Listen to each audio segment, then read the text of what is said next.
Күчтүү аймактар, күчтүү мамлекет. Бүгүн Бишкекте Чүй, Талас, Нарын жана Ысык Көл областарынан келген делегаттардын катышуусунда Өнүгүү Прогресс саясий партиясынын аймактык конференциясы болду. Ага партиянын мүчөлөрү, жергиликтүү жана шаардык кеңештин депутаттары болуп, 500дөн ашуун өкүлдөр катышты. Иш-чараны ачып жатып, Өнүгүү Прогресс саясий партиясынын лидери Бакыт Төрөбаев аталган партия элге убадаларын аткарып жаткандыгын айтты. Өнүгүү Прогресс партиясы убаданы бергенден кийин убаданы аткарат. Bir ideya менен чыктыкпы? Ушул идея менен биз иш алып барып, идеянын аткарылышына дагы көп бир топ жумуштарды аткарып келатабыз. Мисалы, биз парламент шайлоонун астында 60 МТС ачабыз дегенбиз. Биз 500 МТС, 1000 МТС деп айткан жокпуз. 60 МТС. Кече Лейлек районунда 59 МТСти ачтык.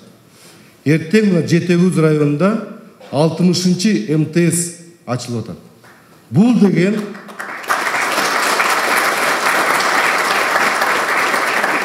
бул биздин убаданын аткарылышы. Бул жалган сөз эмес. Анын артында 60 МТС эртең Жетегүздө ачылат. Жалпы эсептесек 3000 адам жумуш орун менен камсыз болдук. Менин мактабагыла сын айткыла эгерде туура эмес айткан болсом сөздү, эгерде туура эмес кадамдарым болсо, ошону дагы сын катарда айтсаңар болот. Андан ары депутат Мирлан Бакиров партиянын 7 толкун программасын конференциянын катышуучуларына айтып берди. Бул 7 толкун деп аталат. Биринчи толкун катары бул регион. Мына көпчүлүк бул жерде 80-90% региондон келип отурасыздар. Айылдан, айыл өкмөттөн, райондон дегендей. Негизги шайлоочулардын активдүү катмары бул региондо.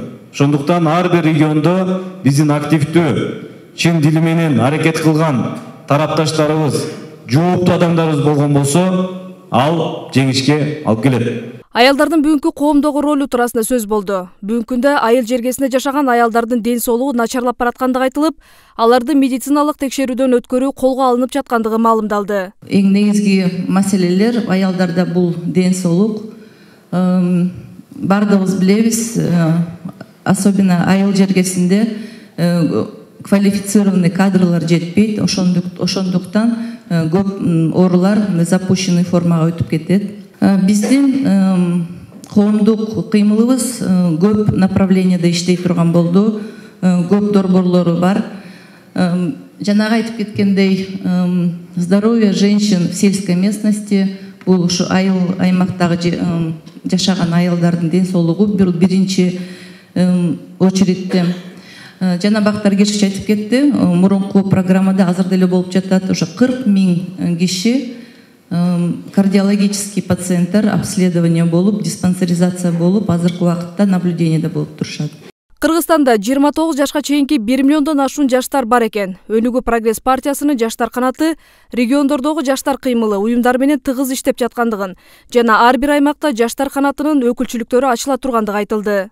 Анан ар бир региондо, райондордо, ар бир шаарларда Кыргызстанда 40 район бар. Анан Бишкек шаарынын 4 районун кошкондо 44 район, областтык деңгээлдеги 12 шаар плюс Ош шаары менен 13 шаарда биздин жаштар канатынын регионалдык ячейкалары ачылат, молодежный крылонун өзүнүн отделдери ачылат. Ушулар менен райондорду менен биргеликте жакшы иш алып барабыз. Ал эми аймактардан келген өкүлдөр аталган партиянын эл үчүн жасап жаткан иштерин айтышып, президенттик аттанып жаткан Бакыт Төрөбаевди колдой тургандыктарын билдиришти. Бакыт Төрөбаевич, биз албетте сизди шайлайбыз.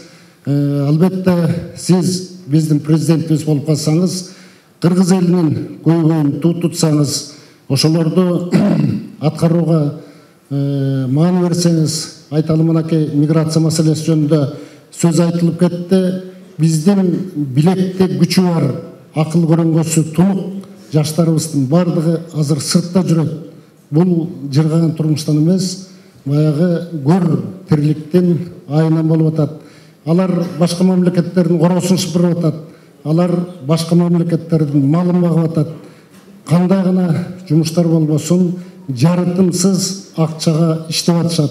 Эгерде алар биздин өлкөгө кадимкидей күч акыл эмгегин бере турган болсо жакшы болмок. Бирок тилекке каршы биз аларды жумуш орундары менен бүгүнкү күнгө чейин камсыз кыла алган жерибиз жок.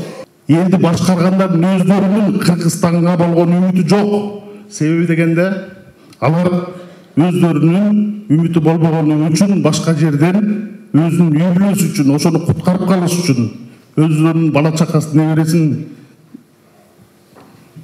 келечектеги көйгөйлөрдөн куткарып калыш үчүн камылганы көрүп жатат. Айтабыз арман көп, бирок Кыргызстан бирөө эле. Бизге Манас атабыздан, Бакай атабыздан тарбия алган, таалим алган президент керек, хан керек. Бакыт мырза, сизге ийгилик каалайм.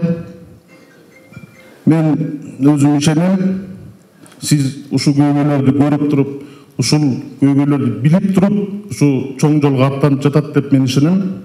Сизге ийгилик каалайм. Жогорку кеңешке келип, биз буюрса, ошо элге берген убадаларыбызды аткарсак экен деп аттанып келдик элек. Жогорку кеңешке келгенде биз көрдүк. Ошо элге берип, элге арзан кредит берем деп убада берип келип, бийликке жеткенден кийин өзү кредит алып алгандар болот экен. Мына көчөгө көрдүк. А биз болсо ушул 60 МТС ачабыз деп, 59-чу МТСти Бактыргечтер мына Исфана шаарында барып ачылышын катышып келдик. Буга бар кыргыз эл күбө болду. Көп нерсе убада кылган жокпуз, аз болсо да, бирок өзүбүздүн партия иштерибизди аткарып келаткан партиялардын бирибиз. Быйылкы жылдын башынан ыйман, адептүүлүк жана маданиятчылыктын жылы деп аталган. Бул мен бекеринен айткан жокмун. Ыйман, адептүүлүк бул маданиятчылык деп. Ушул 4 сөзгө ушу биздин тандап аткан азыркы талапкерибиз дал келет да. Ыйман десең ыйманы бар, адептүү, маданияттуу. Ошол сөздүн бардыгын бириктирип келгенде бул таза деген сөздү билдирет да, ошондой формула чыгат. Мен ойлойм, келечекте биз туура, таза президентти шайлап алабыз деп. Андан соң конференциянын катышуучулары аймактарга бөлүнүп, партиянын программаларын кеңири талкууга алышты. Бакыт Төрөбаев ар бир топтун талкуусуна катышып, келген делегаттардын суроолоруна жооп берди. Өзгөчө статусу бар адам аркылуу кабыл алабыз. Мына биздин төрагабыз бар, мисалы, өзгөчө статус болуп, мен менен сүйлөшөт, ана айылдын маселесин, шаардын маселесин чечет. Ушундай маселе болуп атат. Иш-чаранын катышуучулары Өнүгүү прогресс партиясынын программаларын колдой тургандыктарын айтышып, өздөрүнүн сунуштары менен чыгышты. Чындык Кудай буюрса чыгат. Чындык убактылуу утулуп калышы мүмкүн. Бирок Кудай таала буюрса чыгат. Ошон үчүн мына Бакыт Төрөбаевичке туура биз дагы билгенибизди айтабыз. Жашпыз, бирок билгенибизди ачуу чындыкты айтып турабыз. Көбүнчө жакшы качестволор бул кишиде бар да. Бул киши менен иштесе болот, ачык сөз. Түшүнөт, жөнөкөйлүк. Ошон үчүн белибизди бекем буу, четте туруп сынап, азыр кичине мындай орто болуп турганда, мынтип байкап позиция выжиданияны күтпөй, ушундай эместе колдоп. Азыр мисалы өзүбүз ишенип, өзүбүздүн жерге жегибиз бир тууган дарыбызды ишендире албасак, биз кишилерди, коомду ишендире албайбыз. Ошон үчүн сиздер Кудайдын буйрса, мына аман-эсен ар ким али кайсы өздөрүнүн региондордо тараганда жүрөгүңүздөрдөн ойлош керек да. Кудайдын буйрса ушул ишке баш отум менен дүгүлдөйүн депчи. Ошондо Кудайдын буйрса жакшы бир нерсеге жетебиз. Конференциянын соңунда Бакыт Төрөбаев президент болуу бул чоң жоопкерчилик экендигин, аны жакшы сезип тургандыгын айтты. Президент болуш бул өтө чоң жоопкерчилик.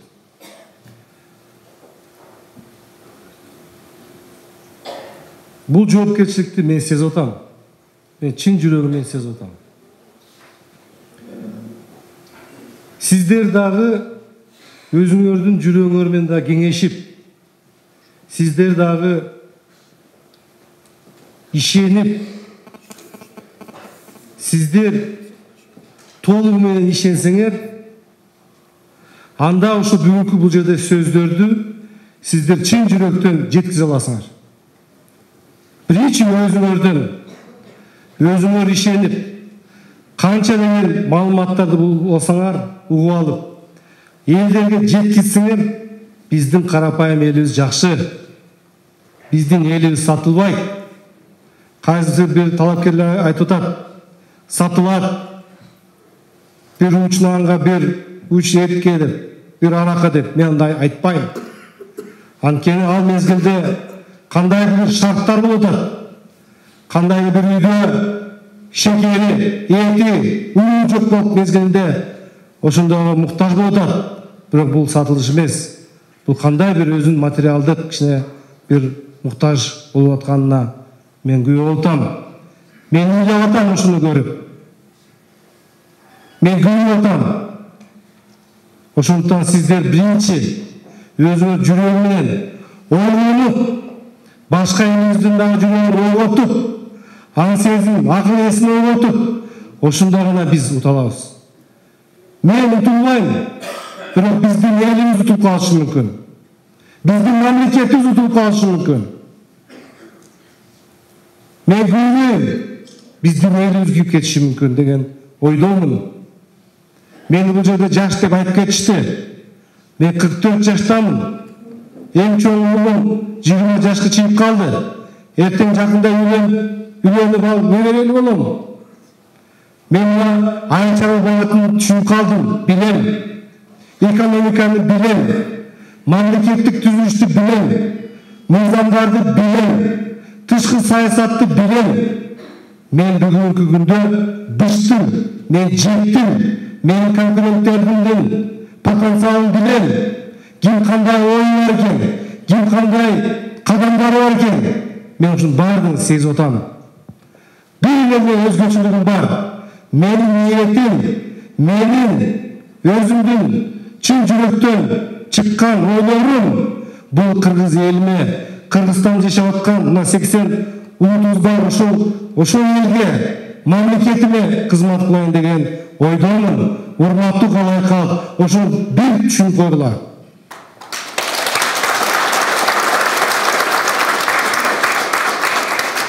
Бул жерде мына региондор менен элдер менен сүйлөшүп чыктым. Проблемалар бирдей. Жол, таза суу, электротариф нарында, мына дагы кыш электротарифтин тарифтери көлөмү деп айтып кетишти. Мектептер, техника боюнча, миграция боюнча бул жерде көп толгон токой маселе айтып кетти. Мен анын баардыгын билем. Тышкы карыз менен жашап калдык. 4 миллионга жетип калдык. Мына биз 18 деген өзгөчө статусу бар адам эмне үчүн биз аны тандадык? Бир шайлоо бүткөндөн кийин элибизди унутпайлык, элибиз менен байланышта бололук деген ошол ой менен түздүк. Ал жерде мен милдет алып атам. Мен сиздердин астыңыздарда сөз берип атам. Сиздердин астыңыздарда сөз берип, мен сиздер менен тыгыз байланышта болом деп сөз берип атам. Урматтуу калай калк. Биздин бул жерде жаштар отурат. Жаштар дагы бул жерде отурган бир үмүт менен биздин жаштарыбызды биз курал катары колдонбойлук. Жаштарыбызды митингге, ак үйдү басылганга, забордун аш түшкөнгө, дагы бир кандай бир окуяларга колдонобуз. Кийин ана жаштарды унутуп калабыз.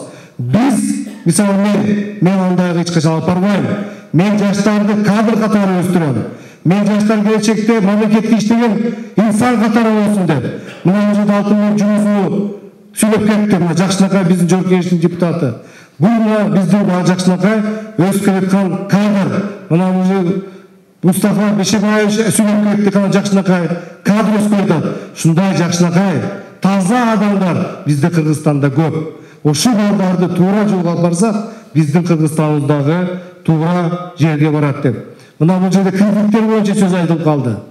Кыргыз-орус фонддон кимдер алдылар бул жерден кредит?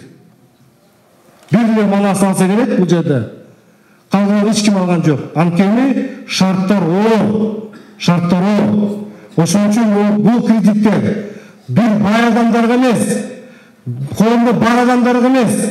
Бул кредиттер жөнөкөй карапайым элге жетиш керек. Жаштарга жеке чакан бизнес болуш керек. Жаштарыбызда ар бир күнөдө кандай бир чөнтөгүндө миллион сом жок дегенде обороты болуш керек. Ошондо гана алар бутка тура алат. ошондо гана биздин балдарыбыз бизнеске жакшы айнып кетсе, ошондо биздин төмөн жагынан аристеге пособие сурабай калат. Андан башкача караганда ошо бизнесмен 1000 сом мамлекетке берет. Мына менден сага мамлекетке 1000 сом мен сага берем деп, мамлекет өнүккүн деп мына ушундай шарттар түзүп бериш керекпиз. Балдарыбыз, мына сиздер өзүңүз көрүп атасыздар. Азыркы турмушта кандай болуп атат? Соттордун иши, милициялардын иши эмне болуп атат? Балдарыбыз көчөгө чыгып кетсе, кеч келип калсак, чочулап эмне болуп кетти экен? Милициялар жалган жала менен милициялар барып камап атышат. Кандай бир соттоп атышат, туура эмес сот чечимдерин чыгарып атышат. Мына ошондор көп маселелер бар, урматтуу калай калк. Ошондуктан урматтуу эл журт, мен бая айтып кеттим, чын жүрөктөн сөзүн айтып атам. Мына Исхак Разаков айткан, мен таза болсом, сен таза болсоң, анда коом да таза болот деп сөзүн айткан. Ошол сөздү биз унутпаш керекпиз. Мына бүгүнкү күндө мен тапкан акчамды эл менен бөлүшүп келатам. Мен Россияга барып, Дубайга барып, Турцияга барып, ал жерде эч курган жокмун. Мен кандай бир өзүм кичинекей бир 1 тиын, 10 тиын, 10 сом тапсам да, ошол кичине бир балдарга түрткү болсун, кичинекей бир МТС ачылып калсын. Ошол МТСтин аркылуу өзүнүн жерин иштетсин. Биздин бул жерибиз, кыргыздын жерибиз. Ошол жерден иштеп, кичине доход тапсын, кирешели болсун. Ошол үйүндө дасторконунда нан толсун, каймагы, сүтү, чайы, шекери, ийти болсун, тамагы дагы ширин болсун, баласынын ден соолугу бекем болсун, атабыз апабыздын ден соолугу бекем болсун. Мына ушундай, ошол менен ниеттенген кылып атам. Ошон үчүн туура түшүнгүлө. Анан жалган жалалар чыгат. Ушактар сүрүндө, мен билем, мына бүгүн кечээ дагы гезитте чыкты. Бул Максим Бакиевдин акчасы менен иштеп атат, Бакиевдин партиясы деп. Бул жалган. Мен Кудайдын астында тура айтып атам мен. Бул жалган сөз, ишенбегиле. Мына чын Кудайдын астында айтып атам мен сизге.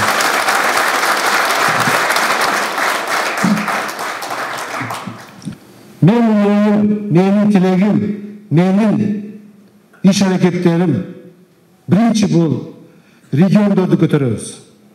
Эгерде биз региондорду көтөрбөсөк, Бишкек шаар эртең чыдай албайт.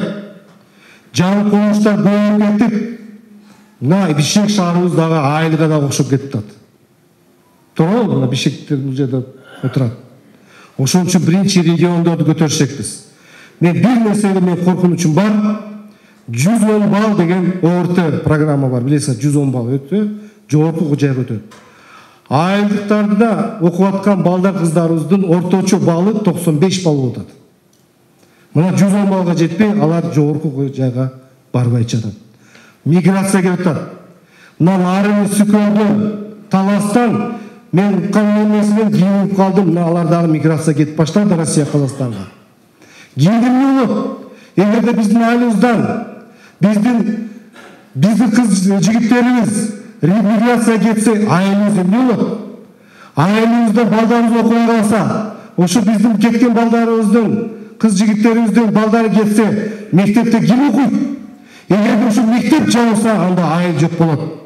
Бир эле мектеп бизде бар айылда. Маданият бөлүмү дагы, ошол жерде дагы саясий кандай бир окуялар болот. Ошон үчүн биз мектептерди сакташ керекпиз. Ошондуктан биз регион көтөрүү деген айыл чарбанын аркасынан кийин индустриализация, кийин кооперация, кийин сатуу маселеси продукциянын айылып чыккан, мына ошол нерсени айтыш керекпиз. Кийинки маселе, урматтуу калай калк, Кыргызстанда тартипти орнотуш керек. Тартип болбой калды. Бири-бирибизди сыйлабай калдык, бири-бирибизди урматтабай калдык, мыйзамдар иштебей калды. Тартип катуу болот. Тартип катуу болот. Жолдун өтүп аткан жолдон эрежени буздуңбу, тартипке тартыласың. Туура эмес жерде мусор чыгардыңбы, тартипке тартыласың. Эгерде биз өзүбүздөн баштасак, мыйзамды сактап, кийин милицияны дагы биз тартипке тартабыз, соттордун баарын тартипке тартабыз, прокурордун баарын тартипке тартабыз. Мына ошогондорду тартипке тартабыз. Менин ата-энелерим эмне үчүн Дубайга, Анталияга, менин аксакал апаларым Эмне үчүн ал жака барып эсе ала албайт? Ушундай шарттар түзүш керекпиз. Эмне үчүн биздин балдарыбыз Америка, Англияга, Бишкекке жок дегенде келип, Алматы, Россияга барып окумаш керек, окуш керек. Биздин балдарыбыз 3 тил билиш керек. Кыргыз, орус, англис тилин билиш керек. Англис тилин билсе, дүйнө ачылат, дүйнөнү тааныйт. Ошондой көп кандай бир тажрыйба алат. Ошондо Кыргызстанга келет. Ошондо кадрды өстүрөбүз. Кадр деген бул кандай? Кадр бул биздин мамлекеттин келечеги. Эгерде аким дайындалабы, ошондо акимдин артына дагы бир кадр дайындайбыз. Анын артына дагы бир кадр дайындайбыз. Ошондо эгерде аким сен иштей албасаң, сен артында кадр турат. Даяр кадр турат. Иштебейсиңби? Мына дайындайбыз деп, ошондой кадрлар дайындайбыз. Ар бир үйдө техника болот. Ар бир айыл өкмөттө МТС ачылат мамлекет деңгээлде. Ким жеке менчик МТС ачса, ошонун баарын ачканга. Мына урматтуу канакал, мен силерге ачык айтып коеюн. Эгерде мен президент болуп калсам, резиденцияны аксакалдарга эс алуучу борбор жайгылабыз. Мен ал жерде жашабайм. Мен жөнөкөй мына, мен өз үйүм бар, мен өз үйүмдө жашап, жумушка эле барам. Сиздер жеген тамаарды мен жейм. Сиздерди ичкениңер суу мен да ичем. Сиздер жашаган үйдө мен жашайм. Сиздер баскан тротуарды мен басамын. Сиздер жүргөн жолдорду мен жүрөмүн. Биздин Кыргызстаныбыз баткакта турган, мен баткак кирип, ошо Кыргызстан баткактан алып чыгабыз. Баткакта алып чыгып чоң көтөрөбүз.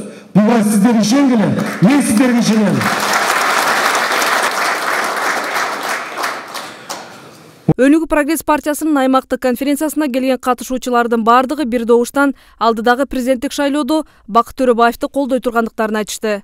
Анткени анын жасап жаткан иши, сөзүнө туруп убадаларын аткарып жаткандыгы, жөнөкөйлүүлүгү, адамдык сапаттары бүгүнкү конференцияда көбүрөөк айтылды. Президенттикке аттанып жаткан Бакыт Төрөбаевга ак батасын беришип, ак жол каалашты. Изат Шугралиева, Бекжан Камзаев, Сентябрь.